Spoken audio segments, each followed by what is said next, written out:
Olá, paz seja com todos, amém? Vamos para mais um alimento diário aqui conosco nessa célula maravilhosa, célula Jeová, Jirê, Deus provedor, e Deus vai prover muitas coisas na sua vida em nome de Jesus. Olha só que lindo a mensagem que foi me entregue nessa noite para compartilhar com vocês. Vamos compartilhar da palavra de Deus com todos vocês aqui da célula. E é interessante você também, em nome do Senhor bom Jesus, que você carregue essa mensagem para os seus amigos, familiares, manda via direct essa mensagem, enfim. Vamos aprender hoje o que havia de errado com Jonas, né? Jonas foi um dos profetas, aliás, é um dos últimos livros, né, do Antigo Testamento, um dos últimos profetas do Antigo Testamento, é conhecido também como, né, entre os livros ali do Antigo Testamento, como um dos profetas menores, né, porque ele é menor de todos, porque a quantidade de capítulos é pequena, né, a quantidade de versículos ali naquele contexto é pequena, mas de uma forma assim grandiosa essa palavra nos apresenta. Jonas então foi um profeta em sua época, e no capítulo 4 do versículo 9 vai dizer que mas Deus disse a Jonas, tá? Deus falou com Jonas: você tem alguma razão para estar tão furioso por causa da planta? Aí Jonas respondeu ele, Jonas, né? Sim, tenho. Eu estou furioso a ponto de querer morrer. Vamos entender esse lado do profeta, que é o lado humano, assim como eu e você também temos esse lado humano, que às vezes ele aflorece em nossas vidas, mas não deveria acontecer, mas às vezes acontece.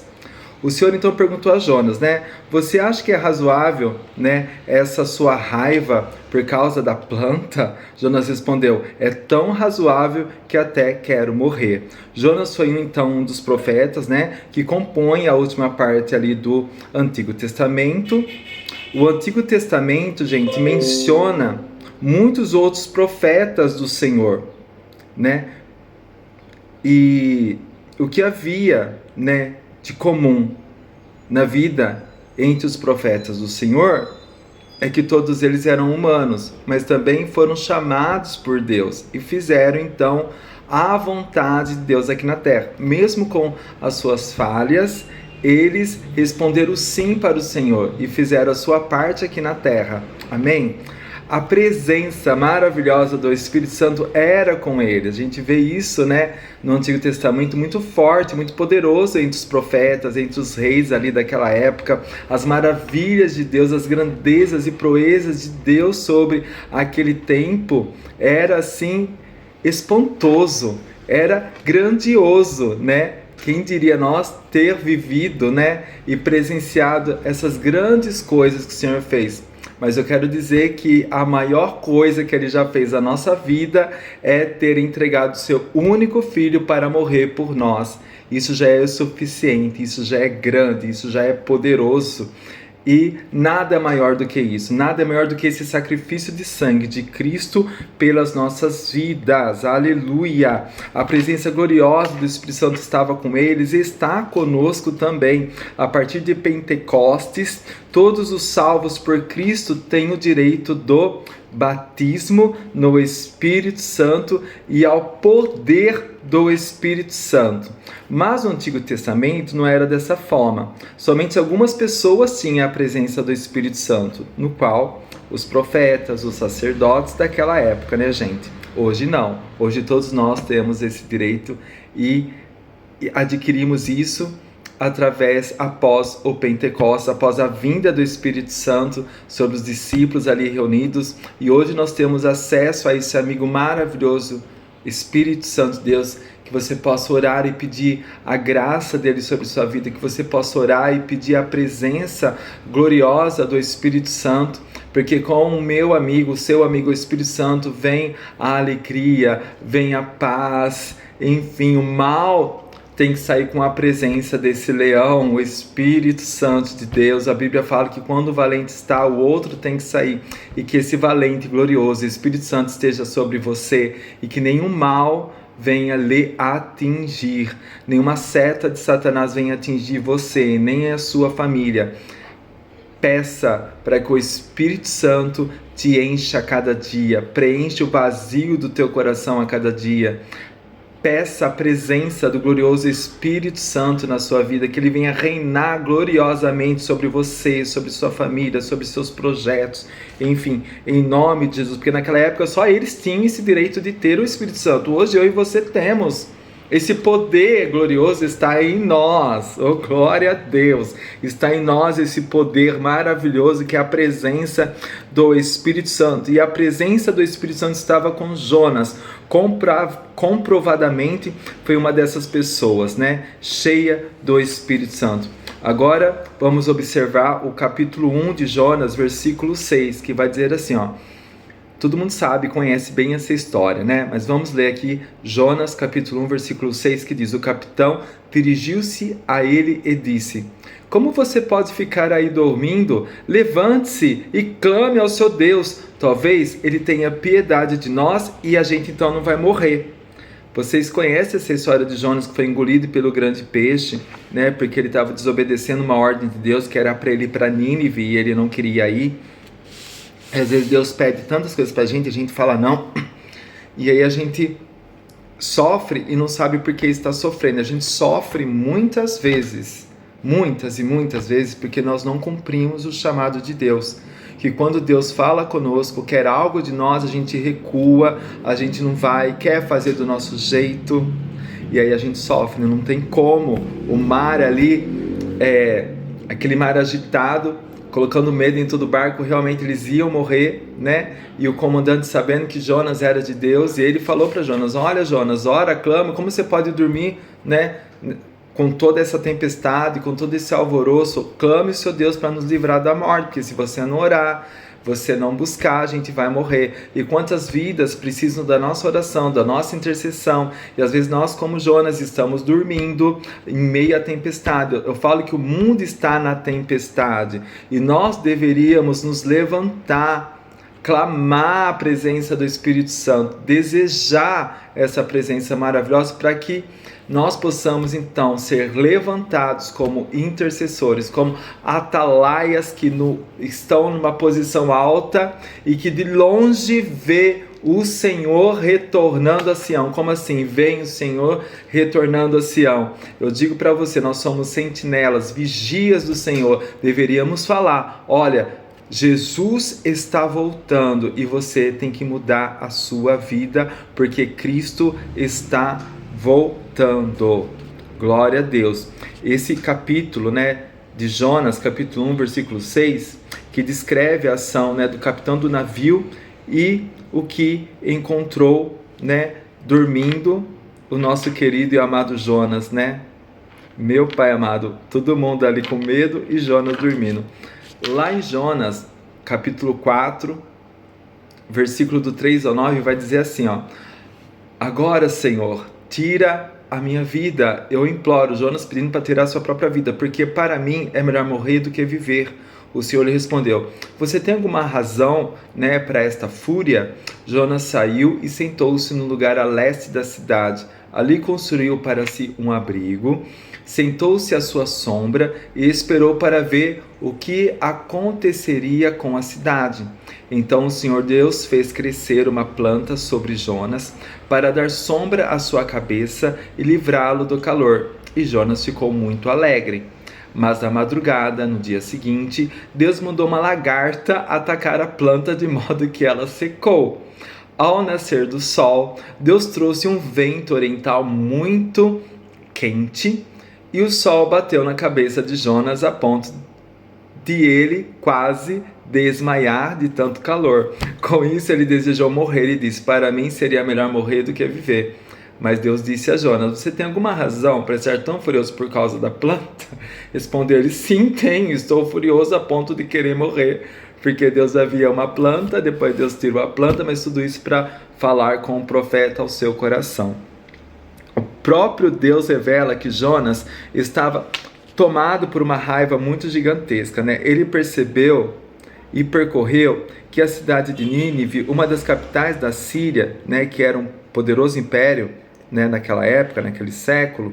A cidade tinha cerca de 120, mais ou menos, mil habitantes, e aconteceu uma conversão em massa. O povo se converteu.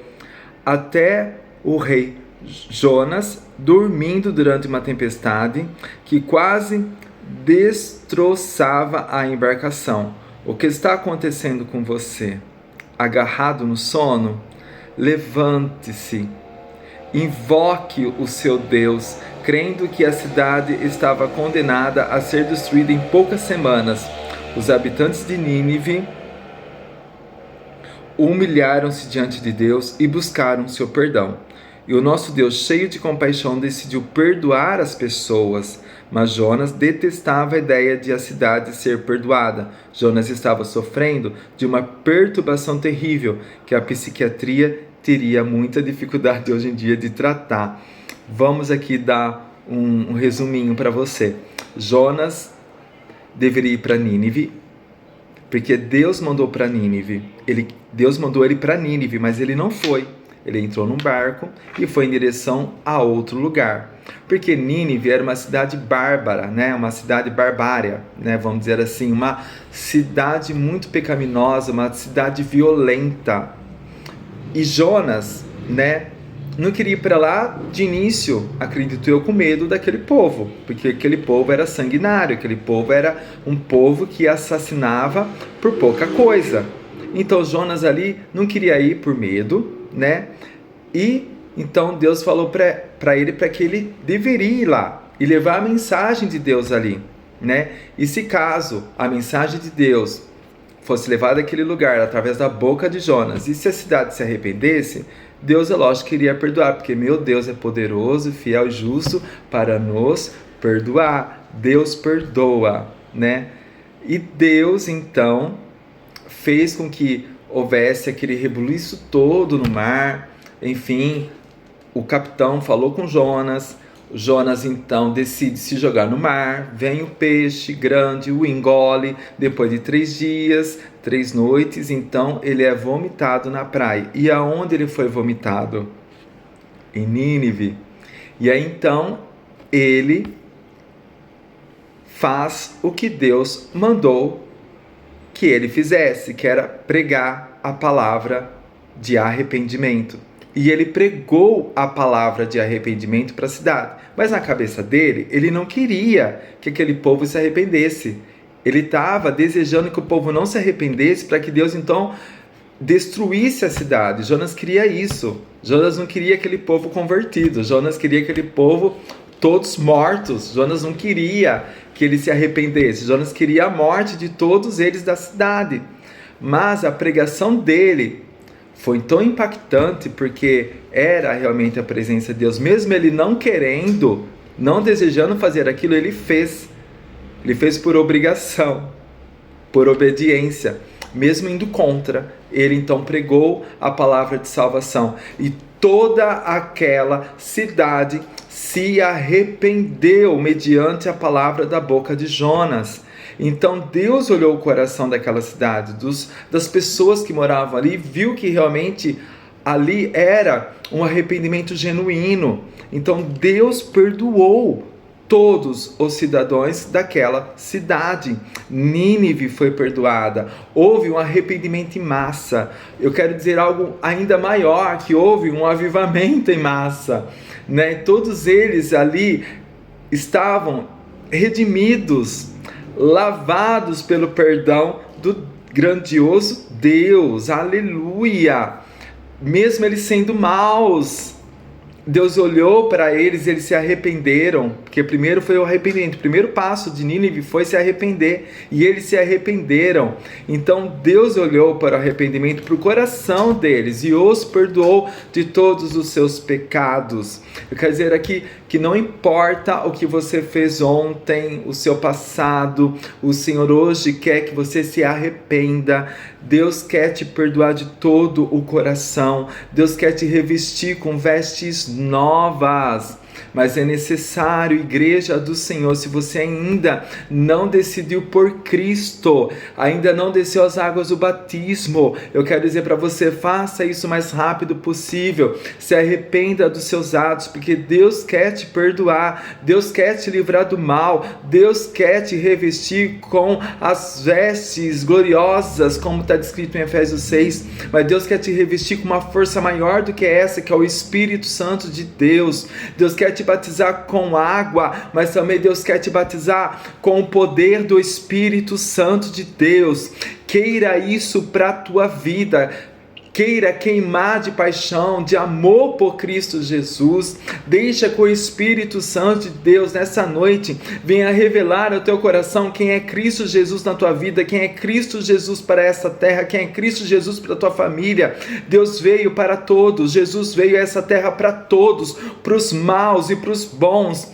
Aleluia, Jesus veio para todos e todos são merecedores de salvação, desde que se arrependam. Glória a Deus. A causa da sua perturbação era a postura que ele assumia em relação ao seu chamado profético.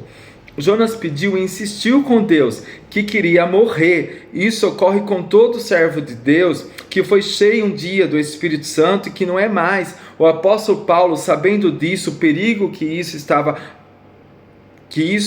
pode ocorrer na nossa vida, às vezes, mesmo nós cristãos, muitos, alguns, não sei, talvez você se enquadra, você que foi já usado por Deus muitas vezes, Você que trabalha muito na obra do Senhor. E às vezes as frustrações vêm, nem tudo é um mar de rosas, e às vezes vêm as frustrações. E quantas vezes você já pediu a morte para o Senhor? Quantas vezes você não desejou mais viver por causa do ministério? Ou até mesmo por outras coisas, mas aqui Jonas era porque ele era profeta e ele queria fazer do jeito dele. Ele se frustrou quando viu a cidade se arrependendo e quando Deus perdoou aquela cidade. Enfim, quantas vezes nós pensamos em desistir, mas Deus não quer isso. Deus não gosta de gente que volta para trás, que retrocede, mas Deus gosta de gente que vai adiante, que vai para frente, que mesmo com as desilusões dessa vida, com as frustrações dessa vida, com os dilemas dessa vida, Deus nos fortalece a cada dia. Deus pinta um céu maravilhoso a cada dia para nós. Então, olha para esses olhos do Espírito, Comece a enxergar coisas boas, que você vai ver que tudo aquilo que você está passando, que você acha que não vai aguentar, que acha que não vai dar, que não vai chegar até o fim, isso tudo passa despercebido quando os nossos olhos estão no foco certo, que é Jesus Cristo. Que o foco central de tudo da nossa vida seja Jesus. Ao levantar e ao deitar, seja a minha motivação, seja a sua motivação, maior motivação da sua vida, seja Jesus Cristo. Lá em 1 Tessalonicenses, capítulo 5, versículo 19, Paulo vai dizer: não apaguem o Espírito Santo de suas vidas. Não deixe que essa gloriosa luz não se apague na sua vida. Pelo contrário, busque a presença do Espírito Santo. Não deixe que o Espírito Santo seja apagado da tua história, da tua vida, porque é muito triste viver sem a presença gloriosa do Espírito Santo, porque Ele é nosso amigo, auxiliador, ajudador, amigo fiel em todos os tempos. Se você precisa de um amigo, não tem amigo melhor, que é o Espírito Santo. Em João 6,63 vai falar que o Espírito é o que vivifica, a carne para nada aproveita.